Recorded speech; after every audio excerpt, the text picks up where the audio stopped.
नमस्कार शिक्षक मित्रांनो, आपल्या सर्वांचे स्वागत आहे. आज आपण पुन्हा एकदा अतिशय महत्त्वाचा व्हिडिओ घेऊन आलेलो आहोत.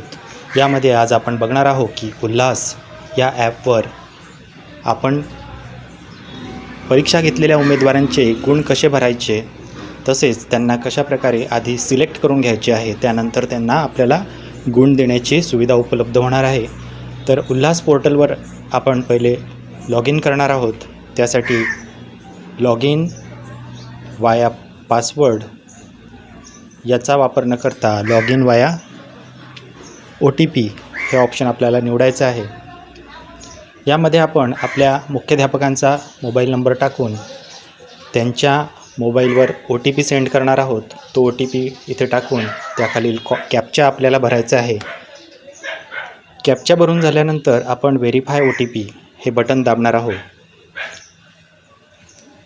OTP व्हेरीफाय झाल्यानंतर आपण उल्हास पोर्टलमध्ये एंट्री करणार आहोत. उल्हास पोर्टलवर आपल्याला कशाप्रकारे कोणती कार्यवाही करून उमेदवारांचे गुण भरायचे आहे त्याची संपूर्ण माहिती आपण आजच्या या व्हिडिओमध्ये घेणार आहोत. तर अशा पद्धतीने आपण उल्हास ॲपवर लॉग इन झालेलो आहोत. तिथे आपण पाहू शकतो आपल्याला डॅशबोर्ड दिसत आहे. त्यावरती सर्वेयर, लर्नर, व्हॉलेंटियर अशा पद्धतीचे टॅब दिसत आहे. वरती आपल्याला डॅशबोर्ड आणि manage user, report, exam date अशी महत्त्वाची माहिती आपण बघू शकतो. आपण सुरुवातीला आपला मोबाईल डेस्कटॉपवर सेट करून घेणार आहोत. यामुळे आपल्याला पूर्ण व्ह्यू मिळणार आहे. तर यात आपण आता सुरुवातीला मॅनेज युजर या टॅबवर टिक करून आपण बघू शकतो की आपल्या शाळेतील कोणत्या कर्मचाऱ्याला आपण सर्वेअर म्हणून अपॉइंट केलेलं आहे त्यांची संपूर्ण माहिती आपल्याला मॅनेज युजर या टॅबमधून बघता येईल. यानंतर मागे येऊन आपल्याला एक्झाम अँड सर्टिफिकेशन हे बटन दाबायचं आहे. यामध्ये आपण शॉर्टलिस्ट लर्नर करणार आहोत.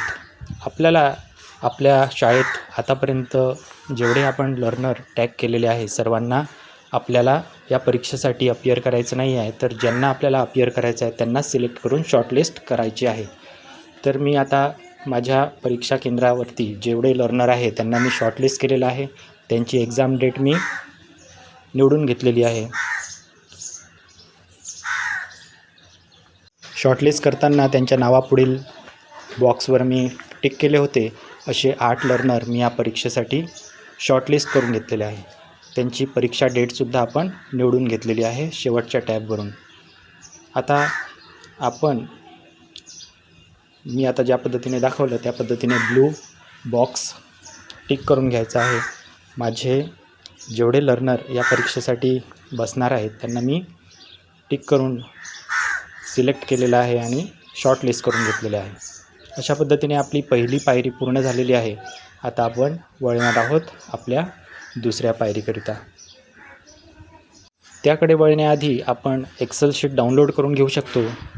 ती एक्सेल शीट बघून आपण व्यवस्थित बघू शकतो की त्यांच्या एक्झाम डेट कोणते आहे, जेवढे लर्नर आपण निवडले होते त्यांच्या नावापुढे त्यांची एक्झाम डेट आलेली आहे का, हे सगळं आपण शॉर्टलिस्ट केलेल्या एक्सेल फाईलवरून तपासून घेऊ शकतो.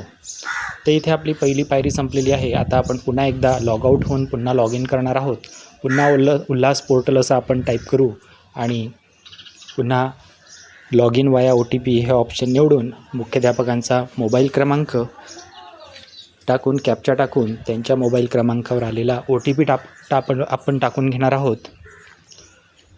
OTP टाकून झाल्यानंतर आपण लॉग इन होऊन जाऊ आपल्या उल्हास पोर्टलवर.